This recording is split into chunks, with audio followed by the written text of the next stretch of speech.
Hello, Kelly. Hey Hayley, Happy New Year. Happy New Year, and hello and Happy New Year to you joining us for season two, episode one of A Measure of Marketing. And today we're going to look at or answer the question, why does marketing seem so complicated? Why does it seem so Why complicated? is it so overwhelming and hard to tame? Um, Yeah. yeah, I think marketing is one of these subject areas that people shy away from because it looks so complicated, when actually, when you break it down, it doesn't have to be at all, and it isn't, but it's knowing what to hone in on and what to focus on to start with, especially if you're just starting out. Yeah. And I think what I see with business owners, smaller business owners, is they'll think of tasks instead. So all of these things to do.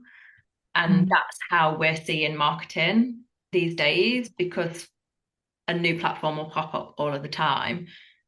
Um, And obviously, that does seem complicated because there's just then a huge to-do list and all of these platforms to learn. Whereas I think the simplification of it is the why are we doing it in the first place? And Mm. for me, it's like, what problem are you actually solving? It doesn't matter to some degree where you're saying it if you just focus on the problem that you're actually solving for which person.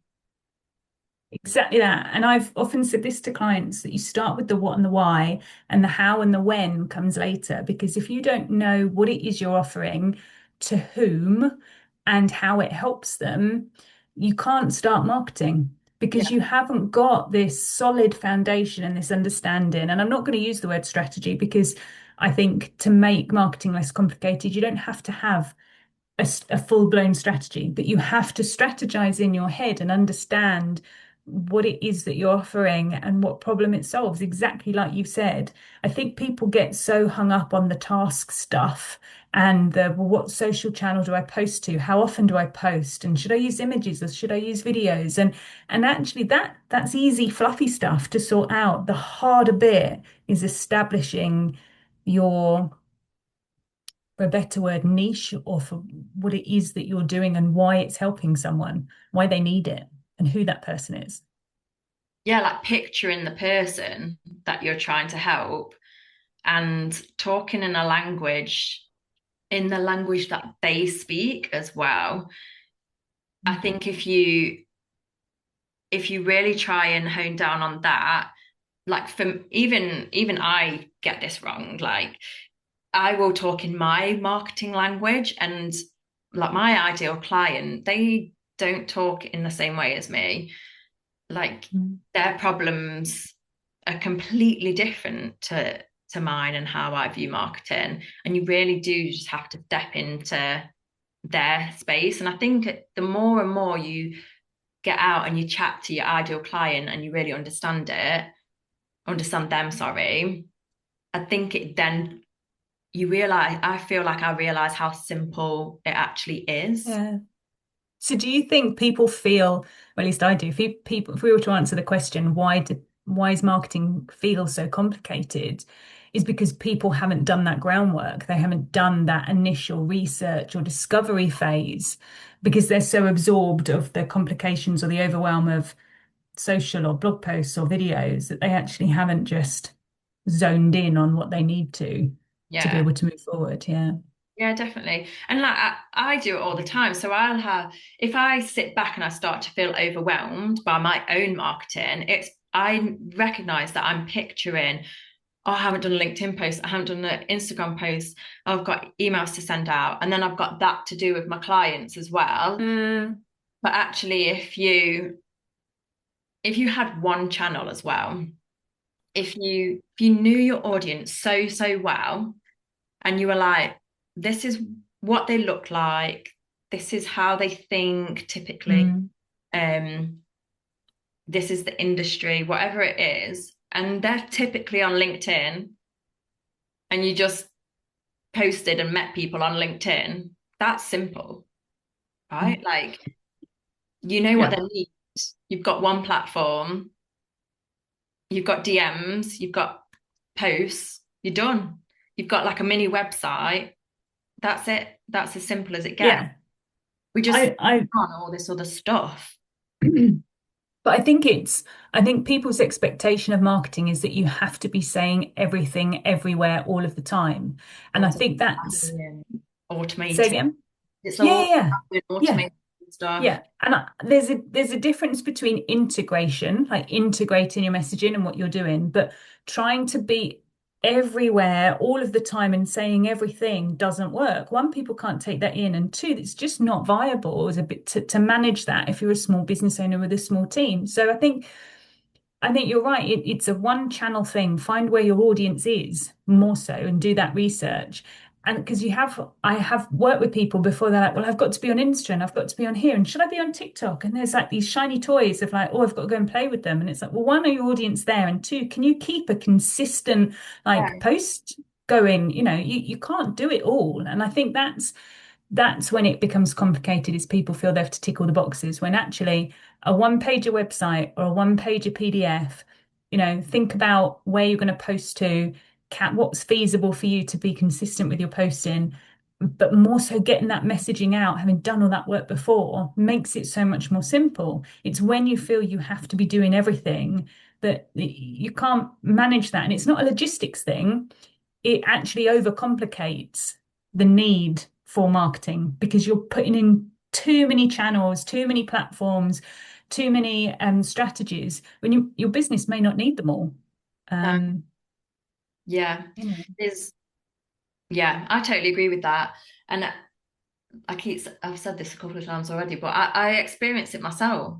You're like, Mm. oh, it's just this like it becomes so overcomplicated the more that you're adding to the list. And I think sometimes you just have to sit back and if you do feel that way, like literally every little space in which you do some element of posting or marketing, even down to meeting people for coffees, that can still, I know it's moving into sales, but to some degree, but it's still you getting visible and being in front of people. Which one works? Like Mm. you see there's the whole question about probably the most common question I'm asked is how many times do I need to post on social media? I'm asked it every single time I'm in front of Hmm. somebody. And you see business owners with successful Instagram or LinkedIn accounts, as in lots of followers, or they are running a business through one platform. And we're like, oh, how are they doing that? They've got so many followers. And it is because they've just focused on building their business in one space. Hmm. Um, and they are using it as their solo channel. And then you see people with minimal followers across a lot because it's impossible to keep them all going without a marketing team. Yeah, yeah, it is. Um, Something I was going to say that you mentioned, and my train of thought's gone now, but you're exactly right. And uh, that was it.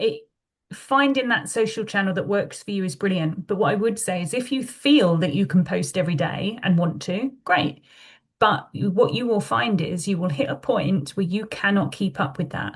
So actually, it's to find that happy medium, whether it's 2 or 3 posts a week, that allows you to manage that and sustain that more importantly, because that's what keeps your followers. The minute you stop or the minute you drop off from doing that, the minute your followers will not see value in what you're offering.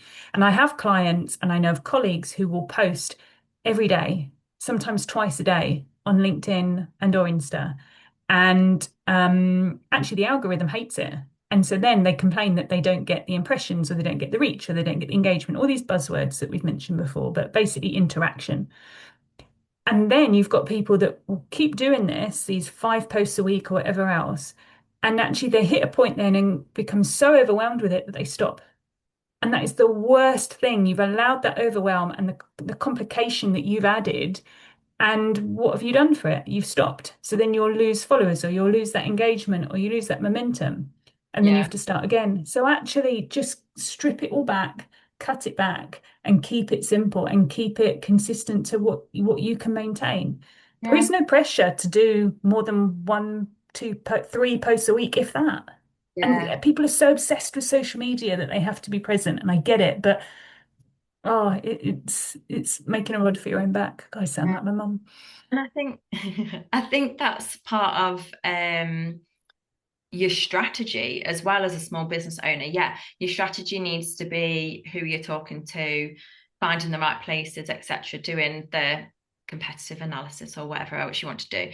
But your strategy, if you're doing your own marketing, needs to be looking at your lifestyle and your gaps in Yeah, um like I've got a CEO day on a Friday and that's when I focus on my stuff, but that's now my strategy. Like I protect that time. And I think you need to, if you are planning on doing your own, that needs to be part of the plan, like when you can do it, not yeah.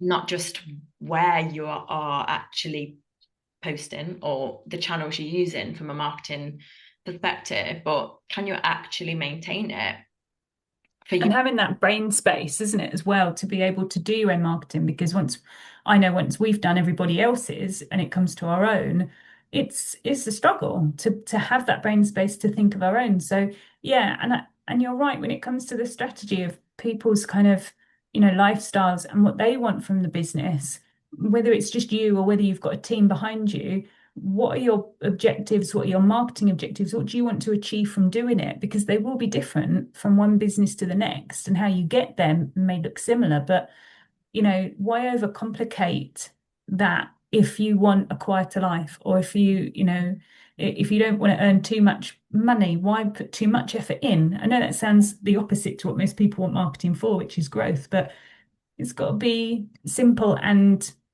bespoke to you as well. Definitely. And I've just had a thought and now it's gone. What was it? I can't remember. Um, I think then if you focus on who your customer is, really intently listen to the things that they're saying and the words that they use to describe the problem that you solve for them, and you're using their words. And also, you make marketing about helping people, like you, because essentially that's what business is. All of our services Yeah. are trying to help somebody else. So if you really focus on that, look at all of the spaces in which you are have active and be brutally honest and say which ones you should really be using because your audience is there even if you hate them, and which ones are actually performing at the minute, and which ones do you not like or definitely aren't doing anything, and do a bit of an audit on that basis. Mm. Yeah. um, I would say would Yeah. help to decomplicate Yeah. marketing. And I'd add to that obviously creating content, is up there. It's a way of communicating with your customers to explain how you help and to delve into particular subject areas. But if you find that actually writing a blog post is easier than creating a video or vice versa, hone in on the form of content that is easiest for you. Don't push yourself to have to create a video that takes a day when actually you could do it in an hour with a blog post. There's, strip that back. Why overcomplicate something for the sake of creating a video? Because we don't all have a video team behind us that can polish it and edit it and do everything else and run with it. So yeah, I think be honest with yourself actually. What's going to make your life easier and Yeah. why change that? I just thought of my point. It was, we've said this in episode one, I think, a few times, but Season it one. gets overcomplicated as well when you're trying to be creative all of the time rather Oh than yeah. you know what your message is, you know what your service is, you know what problems, like a handful of problems you solve because they all come in different forms for different people. Repeat it, just keep repeating it Yeah. over Yeah. Recycle it, repurpose. because we can try and make it that's way more complicated by trying to be clever in how we say stuff. Mm. yeah, just simplify. Go Yeah, basic, go really basic in 2026, everyone. it's Kelly's MO. That's on my vision board. Basic. Okay. Hashtag basic. Nice. Basic Kelly. Hope That's that's a good starter for 10 yeah. the year. For season two. I'm going to use this advice. I Good. think I need to do a bit of an audit. You do, yeah. Strip it back, Kelly. I just enjoy it though. I think, do you know, but if you're a marketing person and you can kind of do, we've got like some probably more pace behind us, I guess, because we've done it for so Yeah. many years. But I use that as a fuel for doing everything. Yeah, no, I get that. I do. Yeah. Basic. Okay. Amazing. Good episode one. Hmm. I'm excited for this season though. We've got some really good guests that are going to be joining us as well. So yeah, if you're listening, watching, hit the follow and the subscribe. You'll get to hear from business owners, their specific challenges rather than mine and Hayley's. Yeah, you'll get to their perspective, and Hayley and I will be answering some challenges, just having a nice conversation with different business owners from all walks of life. So that'd be really Hmm. good. Yeah, real life combos. Yeah. Hmm. See you Okay. next time. See you in episode 2. Goodbye. Bye. Bye.